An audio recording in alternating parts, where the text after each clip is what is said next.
Em setembro de 2022, a independência brasileira em relação a Portugal completou exatos 200 anos.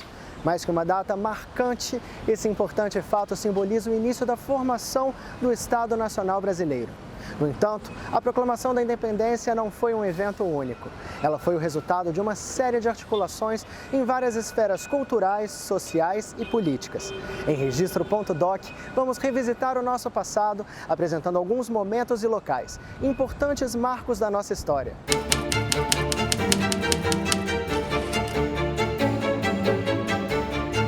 A Biblioteca Nacional, assim como o Estado Nacional Brasileiro Independente, possui mais de 200 anos de existência, tornando-se assim a mais antiga instituição cultural brasileira.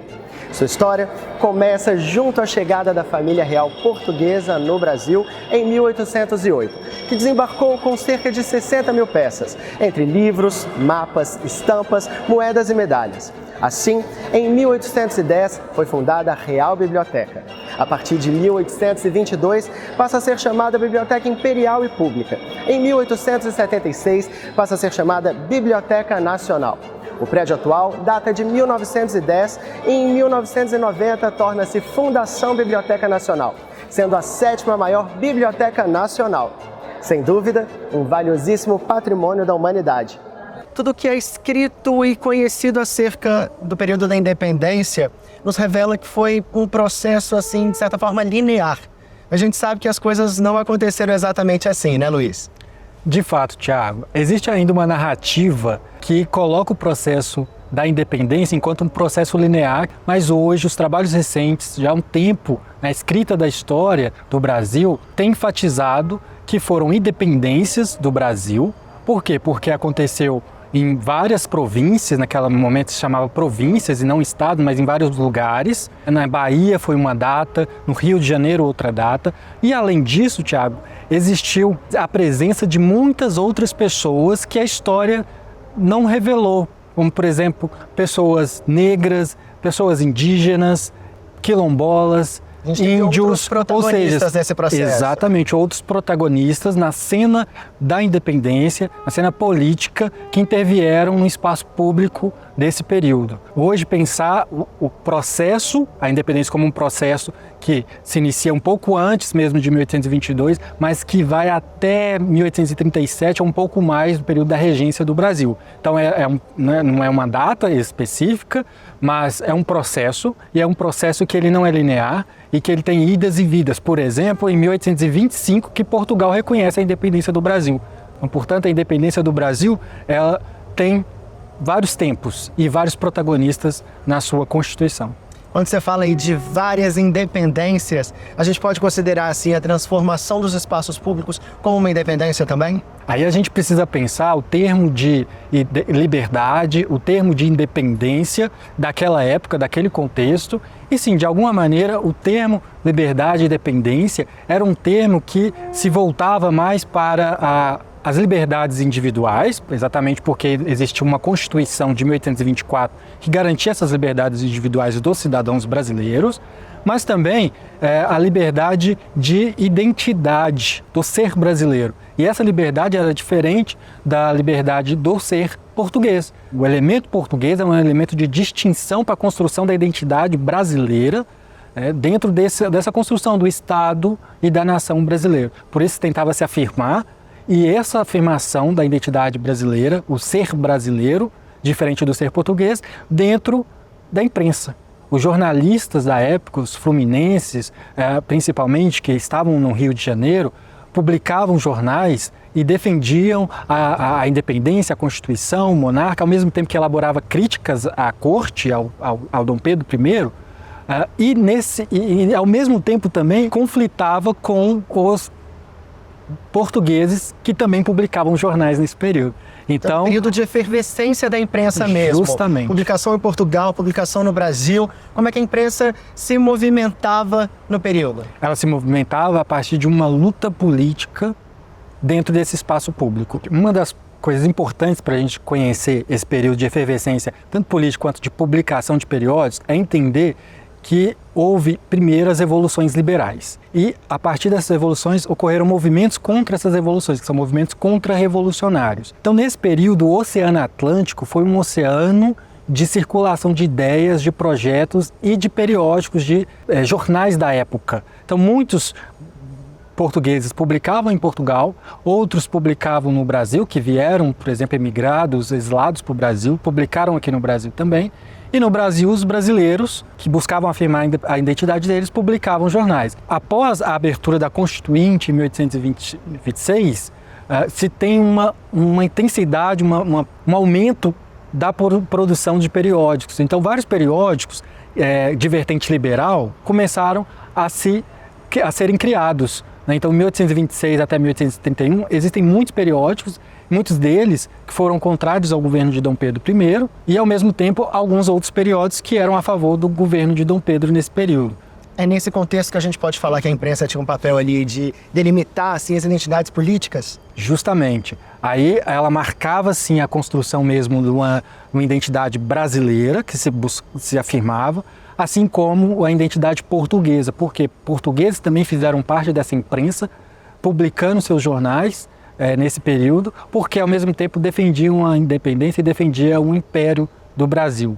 Houve sim uma luta política entre brasileiros e portugueses dentro da imprensa. Mas a gente precisa enfatizar também que, por outro lado, existiu uma violência contra o elemento português. Essa violência, e a história chama disso como conflitos antilusitanos, que começa aí antes mesmo lá da independência de 1822 em diante, e que se aprofunda em 1830, bem ali perto do período da abdicação de Dom Pedro. Então esse tempo aí é um tempo de antilusitanismo, ou seja, e esse antilusitanismo é importante, por quê? Porque é um antilusitanismo em que coloca a divergência entre brasileiros e portugueses nesse período. Que volta naquele ponto muito importante que você falou de definir-se uma identidade própria para o brasileiro, né? Para essa característica ali que você falou que a gente estava tentando encontrar qual que é esse ser, qual é a cultura, qual é a identidade do Brasil.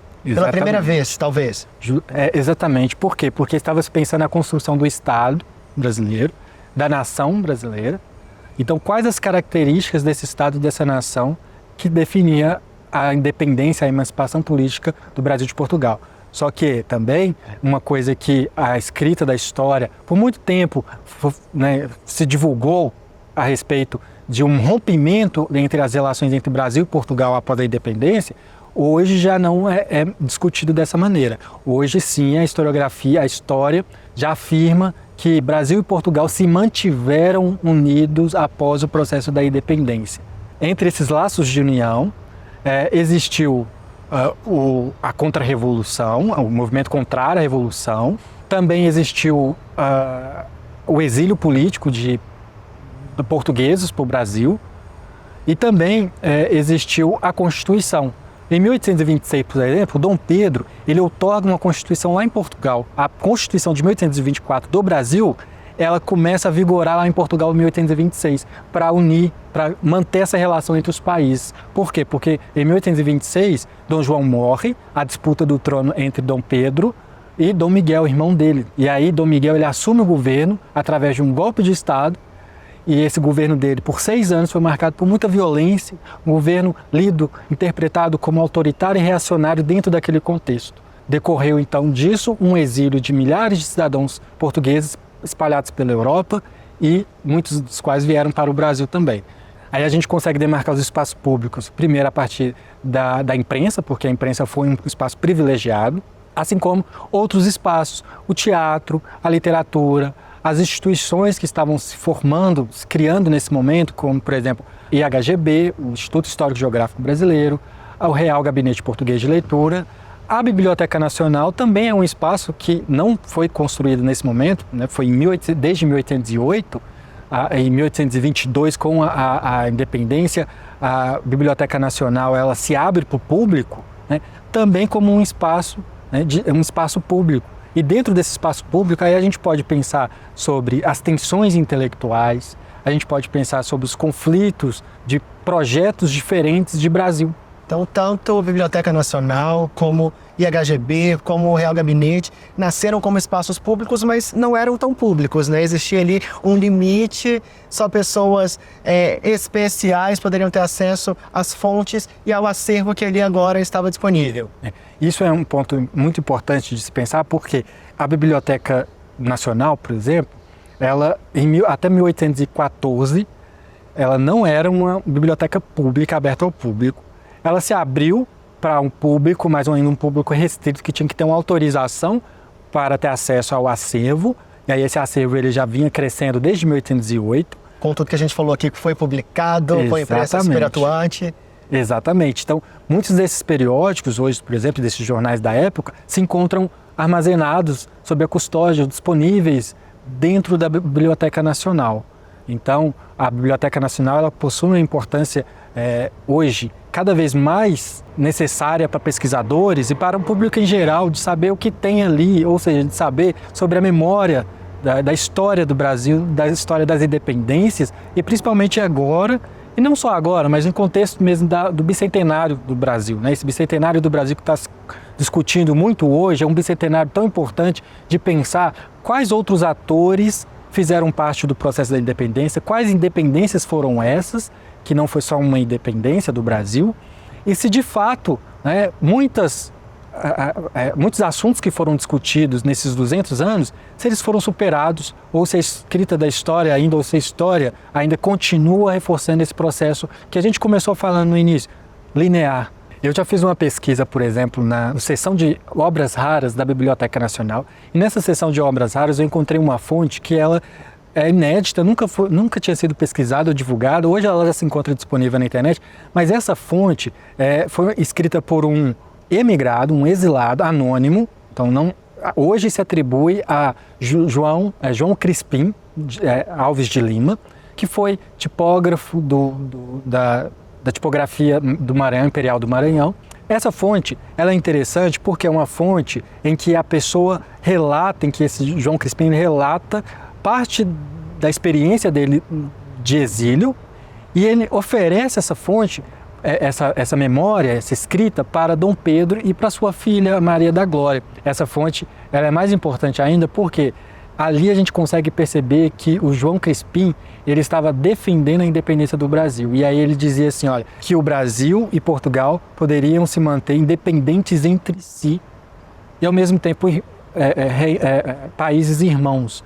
Ou seja, você falou, existia uma relação ainda, né? Não teve uma ruptura completa. Justamente, ou seja, se coloca então que alguns exilados que vieram para o Brasil nesse período, alguns portugueses imigrantes que vieram para o Brasil, eram contrários à independência do Brasil, eram acusados de absolutistas, agentes do absolutismo, ou seja, de uma antiga ideia de país, de governo, de Estado. Como na verdade não, muitos também defenderam essa relação, essa manutenção da relação entre Brasil e Portugal, mas ainda a independência do Brasil.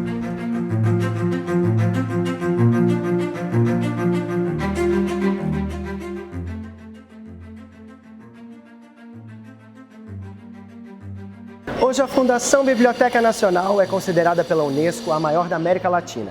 Seu acervo possui mais de 9 milhões de itens e aqui você encontra desde manuscritos raros, passando pelos mais antigos impressos do Império Brasileiro, até documentos de arquivos pessoais de grandes nomes das letras nacionais. Todo esse acervo nos leva para a grande descoberta de intensos debates na esfera pública do período, tamanha a história que esse rico acervo conserva. Espaço muito acolhedor para pesquisadores comprometidos com a história nacional. Outra entidade histórica fundada no mesmo período e com função estratégica para a preservação da identidade nacional é o Instituto Histórico e Geográfico Brasileiro, o IHGB. Fundado em 1838, pouco mais de uma década após a independência brasileira, o Instituto é um órgão fundamental que armazena importantes trabalhos com disponibilidade de acesso para pesquisadores da história e geografia do Brasil. Acessando o site do IHGB, temos acessos às revistas publicadas que visam divulgar a produção científica dos seus estudiosos. Temos ainda acesso aos anuários da instituição, onde estão detalhados os acontecimentos do ano e as atas dos encontros. Bem como em sua hemeroteca, temos acesso a todo o acervo de periódicos. Piero, refletir sobre a independência do Brasil é muito mais do que entender esse processo, é entender que a nossa construção começou ali e ela não termina nunca, né? Não termina nunca. Tanto é que nós estamos fazendo o bicentenário da independência nesse ano e está sendo todo um movimento de construção e reconstrução. E existe toda uma discussão mais teórica de que se a nação é algo inato nosso, uma construção antropológica do homem, se ela é uma nação, uma imaginação construída socialmente. E se ela é construída socialmente, ela é sempre ressignificada e sempre nesse processo, como você bem apontou, de construção e reconstrução no tempo da nação. A independência do Brasil, e nós vamos falar do IHGB, ela foi construída e reconstruída várias e várias vezes com continuidades e descontinuidades. E a gente está vivendo um momento de reavaliação, que é os 200 anos. E que a marca do IHGB está hoje presente entre nós. IHGB, então, foi um dos espaços ali demarcados, naquele período que essa demarcação foi muito importante, primeiro para essa construção de uma identidade própria da nossa nação. Sim. E para a própria nação como um todo. Agora, o IHGB tem uma importância, acho que maior, por ter sido o primeiro espaço do conhecimento que a gente teve. Existe todo um mito historiográfico de que a história no Brasil nasceu com o IHGB, o que não é bem verdade. Existiam outros espaços e outras formas de se fazer história anteriores ao IHGB. Por exemplo, sociedades ilustradas do século XVIII, as sociedades portuguesas também, que se propunham a escrever a história do Brasil. Mas o IHGB, ele está nesse plano, sim. E criado em 1838, dentro de uma reunião da Sociedade Auxiliadora da Indústria Nacional, fundada pelo Marechal Cunha Matos e pelo cônego Januário da Cunha Barbosa, em 1838, e outros espaços nascem com o IHGB nessa tentativa de se construir uma história independente do Brasil. Sim, é uma grande perspectiva do IHGB. O IHGB nasce com o Colégio Pedro II e nasce com o Arquivo Nacional e outras instituições que já vinham antes. Ele nasce com essas duas instituições e traz esse plano de construção de uma nação imaginada. A nação não é uma evidência, não está posta, ela deve ser construída. Então, ao mesmo tempo que a nação informa o fazer da história informa a nação. E o IHGB se propunha, era um espaço destacado nesse momento. Ele buscava, sim, politicamente, a centralização, um projeto centralizado. Podemos falar do Tempo Saquarema, do Ilmar aqui. Ele buscava a centralização monárquica, sim. Mas o IHGB, ele tem uma projeção que avança de forma centenária. Até antes das universidades serem criadas na década de 30, a gente pode falar com segurança que é a principal instituição cultural do Brasil. Que teve uma atuação muito grande de Dom Pedro. Dom Pedro participou efetivamente. Em 1849, o IHGB é levado para o Paço Imperial. A Lúcia Guimarães, que é a nossa grande estudiosa do IHGB, tem a tese dela, não por acaso, e isso está na revista mesmo, no frontispício, sob a imediata proteção de Vossa Majestade Imperial. Dom Pedro participa de centenas de reuniões como presidente, presidindo o IHGB. Dom Pedro era um sujeito ilustrado, era um sujeito versado nas artes da história naquele momento. Tanto é que antes do exílio, um dos últimos lugares que ele frequenta é o IHGB. Mas o IHGB avança século XX adentro, avança na República, é importante depois sobre a presidência do Barão do Rio Branco, é importante para o Getúlio Vargas, é importante na ditadura militar, tem sempre essa relação ambígua com o poder, mas não é uma instituição fechada em si, como se existisse um projeto único de IHGB. E eu prefiro trabalhar o IHGB sobre a perspectiva do dissenso. Existiam muitos projetos dentro do IHGB, dentro desse espaço, mas sim, informava a construção da nação e um tipo específico de nação, né? Que tem uma relação com o passado português. Se quer uma independência do Brasil, é o ponto ápice da narrativa histórica. Se quer independência, um passado diferente do passado português, mas se quer herança portuguesa ao mesmo tempo. É um passado de cristão, é um passado feito por homens brancos, é um passado que está presente até hoje, quando você pega um 7 de setembro em 2022. Tem, né? A imagem geral, a imagem da mentalidade, não sei se eu posso usar essa palavra, a mentalidade social, a mentalidade coletiva é ainda informada por essa história que foi criada pelo IHGB. Obviamente que dentro das instituições, das universidades, espaços culturais, existe toda uma ressignificação da independência, ou, como estão dizendo, das independências. Existem várias formas de independência. A gente está mostrando que não foi uma só, né? Em vários flancos, social, cultural, econômico, político mesmo, não foi um movimento abrupto, como se em 1822 já se iniciasse um novo ciclo. E a gente percebe que é um processo, como a gente falou desde o início, de construção, que continua reverberando até hoje, e que a gente destaca pontos específicos ali de arte, acho que de sociedade, política, e que na verdade não tinha uma separação disso tudo também. Não, isso é muito interessante ser falado. Não existia ainda a especialização do conhecimento. A especialização do conhecimento ela só vem com as universidades da década de 30. Nós poderíamos falar que o conhecimento no Instituto Histórico era interdisciplinar, talvez. E o IHGB, durante muito tempo, era Instituto Histórico e Geográfico Brasileiro e Etnográfico. Mas, obviamente, que uma etnografia que via os povos originários sob a perspectiva do estudo, da absorção, e não como o outro da nação, aquele que vai ser absorvido.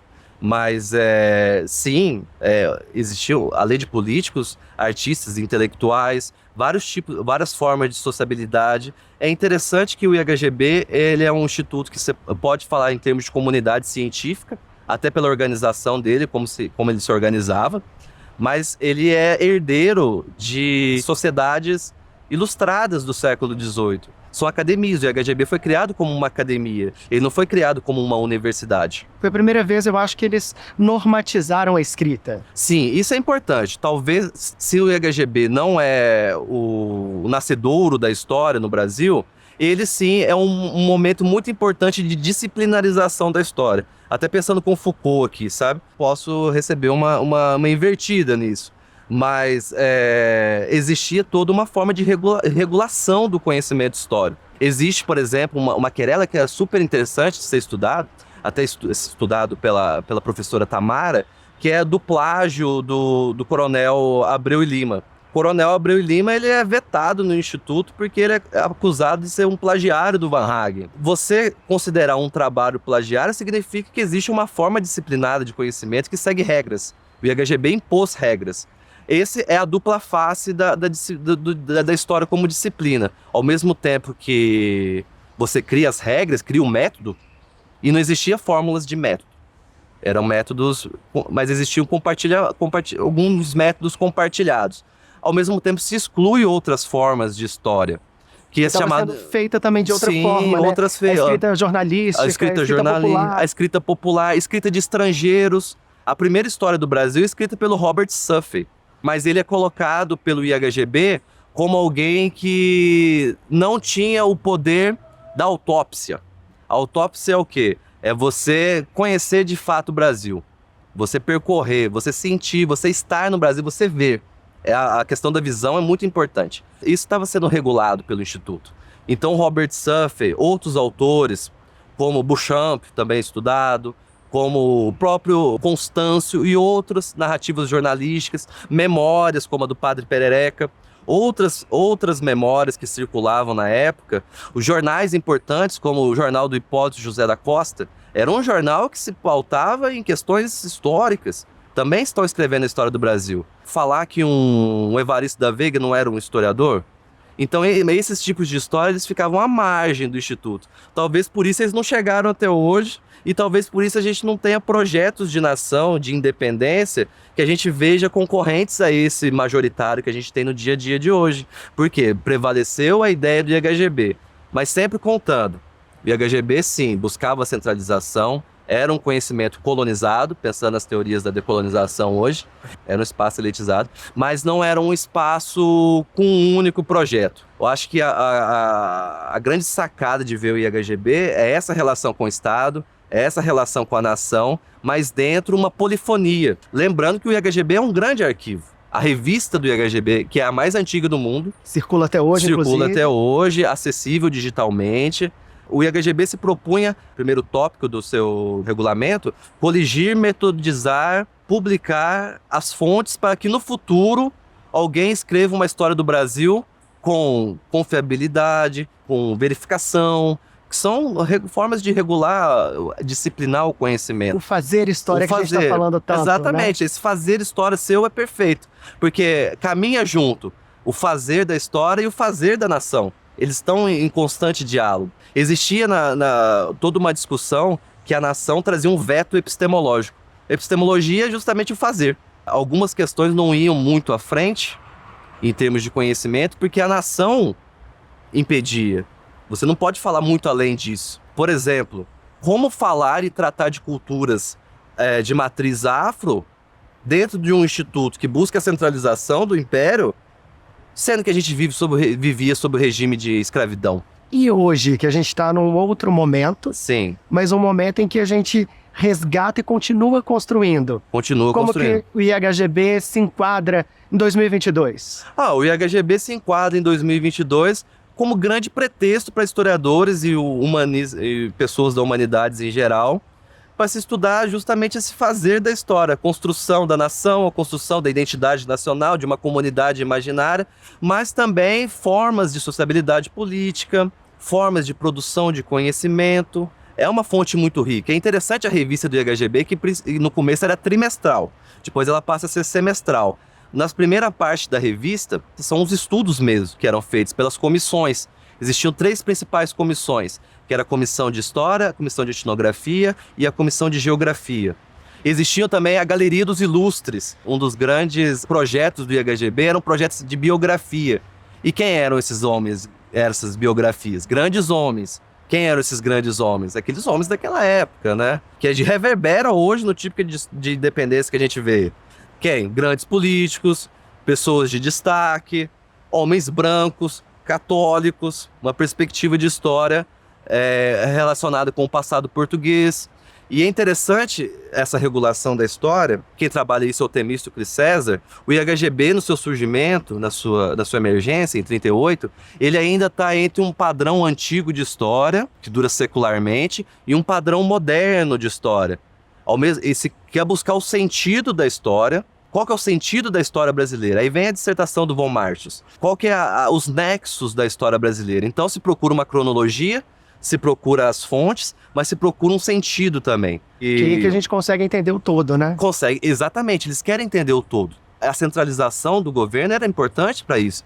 Deve-se entender o Brasil como um todo. Por exemplo, as províncias, existiam províncias que não estavam em total concordância com o que estava sendo feito na corte. E o IHGB propõe a criação de institutos regionais que fortalecesse a visão do Império nas províncias. Na década de 60 surge o Instituto no Rio Grande do Sul, de São Leopoldo, e surge também o Instituto Pernambucano. O IHGB vai caminhando por esse caminho, sim. Então a gente vai continuar essa construção? Você acha que é um processo que não termina nunca? É um processo que não termina. É tipo o manto de Penélope. A gente vai construir, desconstruir isso. É a própria condição dos artefatos culturais, é a própria condição da história como conhecimento e como devir, como vida mesmo, né? A nossa própria vida é uma eterna construção e desconstrução, né? E a identidade nacional é uma construção e uma desconstrução.